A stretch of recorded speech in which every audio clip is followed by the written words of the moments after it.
खिदमत की है, उसके बाद अब जाके पासबानी पर और अपना चर्च जो है वो संभाल रहे हैं और चर्च की खिदमत कर रहे हैं। पास्टर जी बहुत ज़्यादा बरकत दे आपको।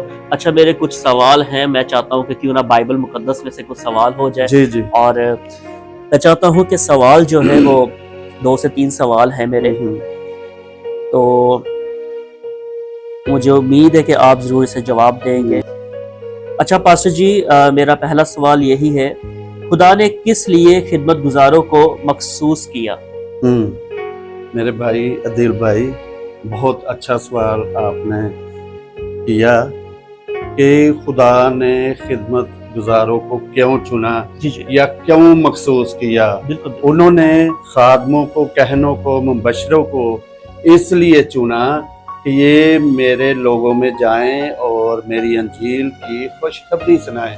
जैसे यीशु ने अपने शागिर्दों को हुक्म जी जी, दिया कि जाओ और अंजील की और बिशारत अंजील की बिशारत करो, बेशक। इसी तरह से उसने ज़मीन पे इस दुनियादारी में खादमों को, मुबशरों को, डिकनों को, जी जी, रहनुमाओं को चुना कि मेरे लोगों के पास जाओ जी जी, और मेरी अंजील की बिशारत दो, जी जी, ताकि खुदा के काम, जो खुदा का काम है, उसमें तरक्की हो, बढ़े। तरक्की हो। और लोग जो गुनाह की तरफ जा रहे जी हैं, जी जी, जो लोग बरगश्ता हैं, जो लोग गंदी सोच रखते हैं, जो नौजवान नशे में हैं, उनको ये तालीम दो कि ये गलत है। आप अगर खुदा की बादशाही में जाना चाहते हो तो इन बातों से आप बचो और खुदा के घर में जाओ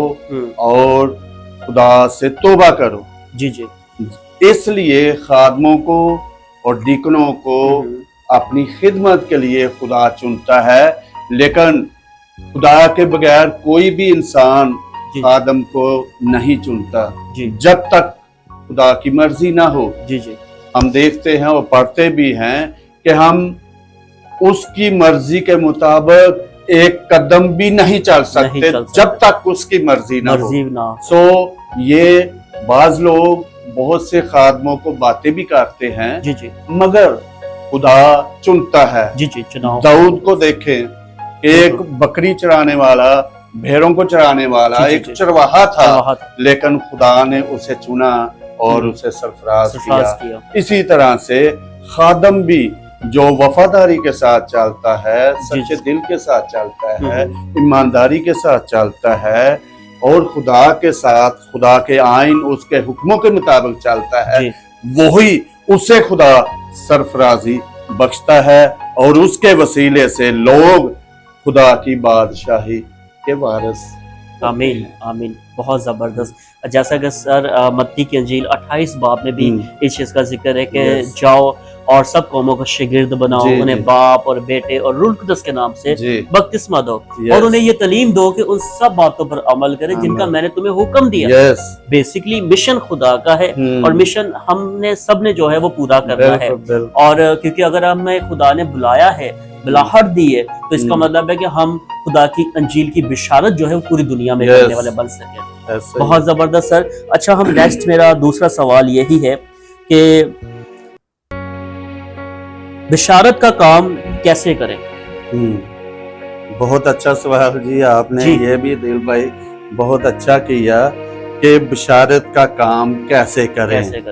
बिशारत का काम जो है दिल और रूहुल कुद्दस की रहनुमाई के साथ होता है। इंसान अपनी मर्जी के साथ कुछ भी नहीं कर सकता।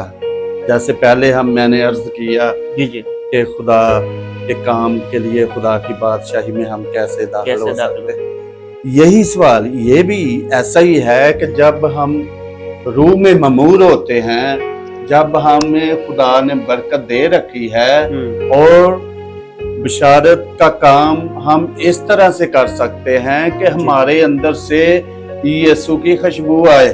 जी जी, क्वालिटीज नजर आए, हमारे अंदर से यीशु की खुशबू आए, हमारा किरदार, हमारा चाल चलन, हमारा डिसिप्लिन अच्छा हो। जी जी, जैसे आपने देखा कि जब पतरस जाया करता था तो उसके साए के सामने सामने वो बीमारों को लटा देते थे कि जैसे ही पतरस गुजरेगा इसका साया इस पर जाएगा तो वो शफा पा जाएगा। ऐसे हमारे अंदर से खुशबू आए ताकि हम अच्छी अंजील की बशारत कर सकें। ठीक है, जब तक हम खुदावंद को दिल से कबूल ना कर लें जी, तो हम बशारत का काम नहीं कर सकते। जब तक हम सच्चे दिल के साथ, सच्चे ईमान के साथ खुदावंद को कबूल ना कर लें तो हम बशारत का काम नहीं कर सकते। रूह की ममूरी हमारे अंदर होनी चाहिए। जी जी बिल्कुल। जो शख्स के अंदर रूह की ममूरी है और वो बर्दाश्त की कुव्वत रखता है, बर्दाश्त का मादा उसके अंदर हो, तब वो ऐसी यानी कि उसमें घमंड, गरूर, गुस्सा ना हो, सब चीजें क्लियर। बशारत, जब हम बशारत के लिए जाते हैं तो हमारे साथ बहुत सी मुश्किलें होती हैं। ऐसे ही है। लोग गाली भी निकालते हैं, ऐसे ही, सही बात। लोग गुस्सा भी करते हैं, लेकिन हमें बर्दाश्त करना है जी। जैसे यीशु ने कहा, उसने उसके ऊपर थूका भी गया, मारा भी और कोड़े भी लगाए, कांटों का ताज भी रखा, पसली में नेजा भी खाया, लेकिन उसने क्या कहा कि आए बाप इनको माफ कर, क्योंकि ये नहीं जानते। उसमें गुस्सा नहीं आया, उसने कोई उनको जवाब नहीं दिया। जी जी, हमें भी ऐसा ही करना है, तब हम अंजील की बशारत कर सकते हैं। और मेरे भाइयों और बहनों, अगर हमने अंजील की बशारत करनी है तो हमें सच्चे दिल के साथ, हमारे अंदर ईमान की कमी ना हो, पुख्ता ईमान हो, मजबूती हो, ताकि हम खुदा की अंजील की बशारत को दुनिया के कोने कोने में तब लेकर जा सकते हैं जब तक इंसान खुद ठीक ना हो। खिदमत, बशारत सबसे पहले हम अपने घर से शुरू करते हैं। जी जी। अगर आपका खानदान आपके साथ है तो ये बशारत दुनिया में फैलेगी। अगर आपका खानदान आपके साथ नहीं है, आपका खानदान आपके साथ वफादार नहीं है, मुखलस नहीं है, जी जी, तो वो बशारत आप कैसे आगे दे सकते हैं? इसलिए बुनियादी जो मकसद है वो हमारा खानदान है, मियाँ बीवी का, बहन भाइयों का, बेटों बेटियों का, बहुओं का, पोतों पोतियों का। हमें घर से ये बशारत का काम शुरू करना है, फिर हम आगे जाके बशारत का काम कर सकते। जी जी, बहुत जबरदस्त पास्टर हैरी जेम्स।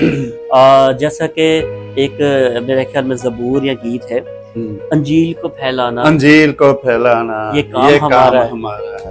यस, बहुत जबरदस्त ये इसकी एक शायरी है।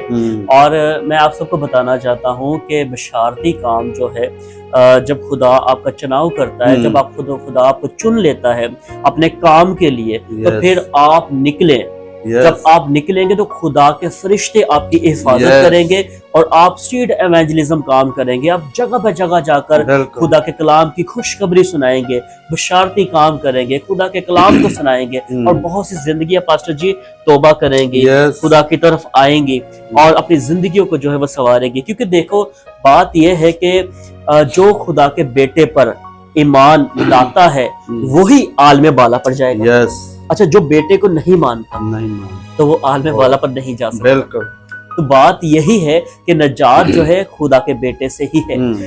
बहुत जबरदस्त पास्टर जी, खुदा आपको बहुत ज्यादा ब्लेस करे। मेरा तीसरा सवाल नजात के हवाले से ही है, हम क्या करें कि जिससे हम नजात पाएं?